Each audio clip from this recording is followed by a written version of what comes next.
So friends, तो आज का हमारा टॉपिक है वेव मोशन एंड साउंड। तो चलिए शुरू करते हैं।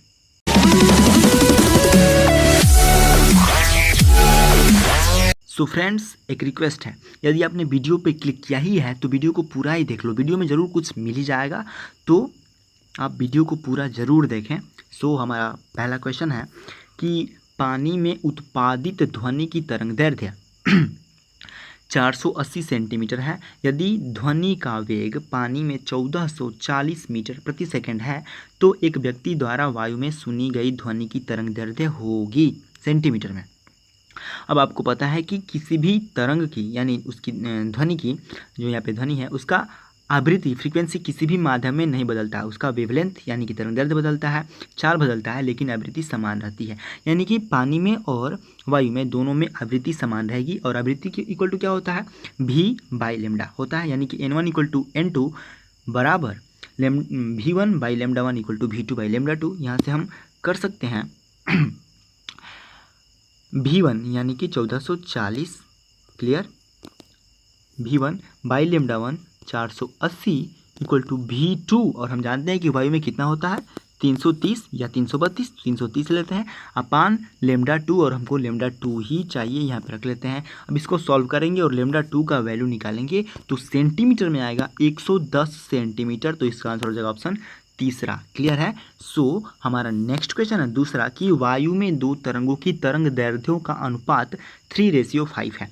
इन तरंगों की आवृत्तियों का अनुपात होगा आपने देखा है λ = v/n, यानी कि λ प्रोपोर्शनल टू 1/n। आवृत्ति और तरंगदैर्घ्य दोनों एक दूसरे के व्युत्क्रमानुपाती है।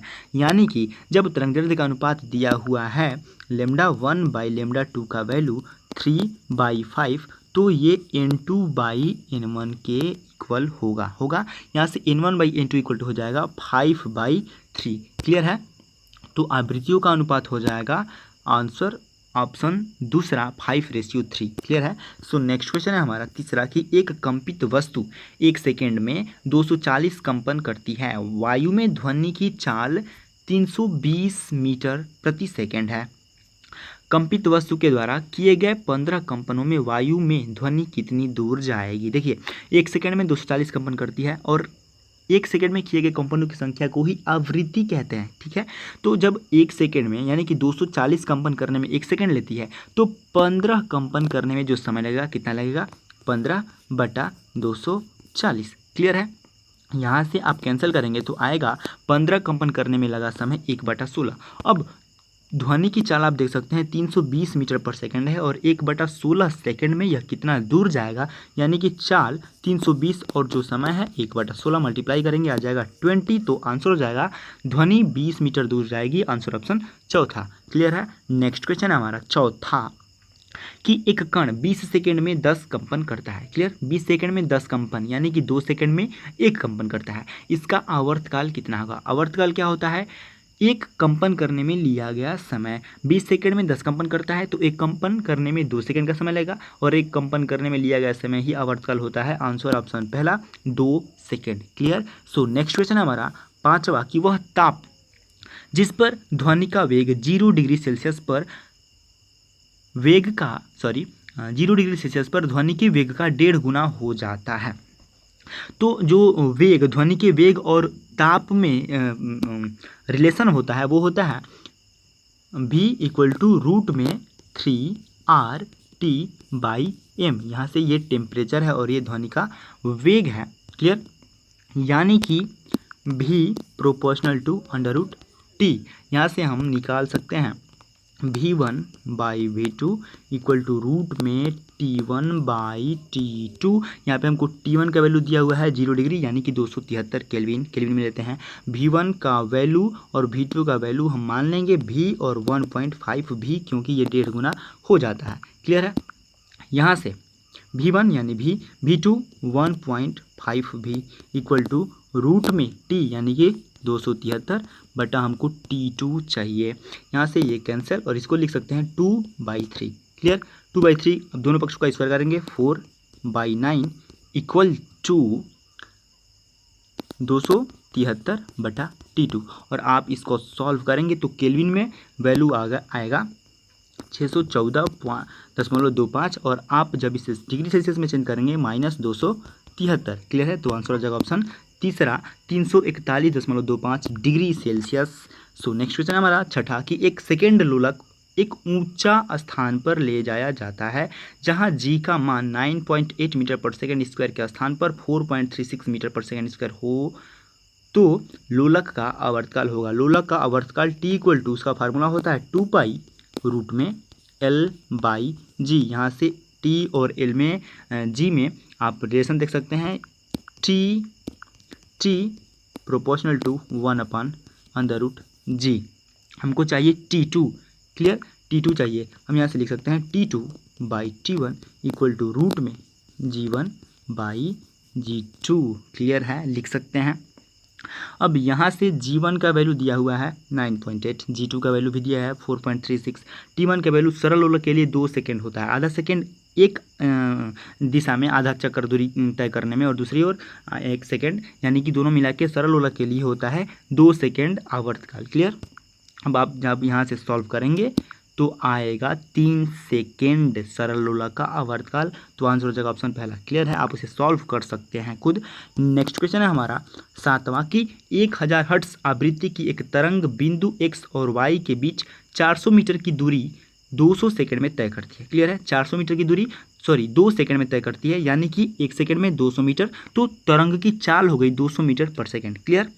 आवृत्ति दिया हुआ है 1000 हर्ट्ज, तो इसका तरंगदैर्घ्य हो जाएगा लैम्डा इक्वल टू क्या होता है v/n। v यानी कि 200 हो गया उसका वेग और n का वैल्यू 1000। यहाँ से सॉल्व करेंगे तो आएगा 0.2 क्या मीटर लैम्डा। क्लियर। अब x y के बीच की दूरी कितनी है 400 मीटर और पूछ रहा है कि x और y के बीच तरंगदैर्ध्यों की संख्या।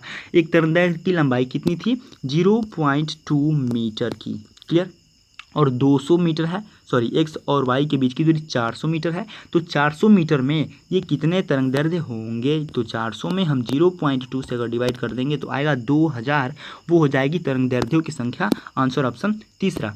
क्लियर है। सो नेक्स्ट क्वेश्चन हमारा 8वां कि ध्वनि का वेग किस में अधिकतम होता है। आपको पता है ध्वनि का वेग सबसे अधिक सॉलिड में होता है, स्पेशली धातुओं में, तो इसका आंसर हो जाएगा ऑप्शन तीसरा steel. Clear. So next question है हमारा 9 नंबर की हवा में ध्वनि का वेग 336 मीटर प्रति सेकंड है।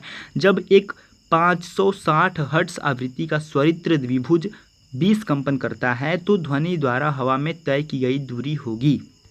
क्लियर है, ध्वनि द्वारा हवा में तय की गई दूरी होगी। देखिए 560 हर्ट्ज का मतलब 560 कंपन प्रति सेकंड। क्लियर है, 560 कंपन प्रति सेकंड, यानी कि 1 सेकंड में जब 560 कंपन करता है तो 20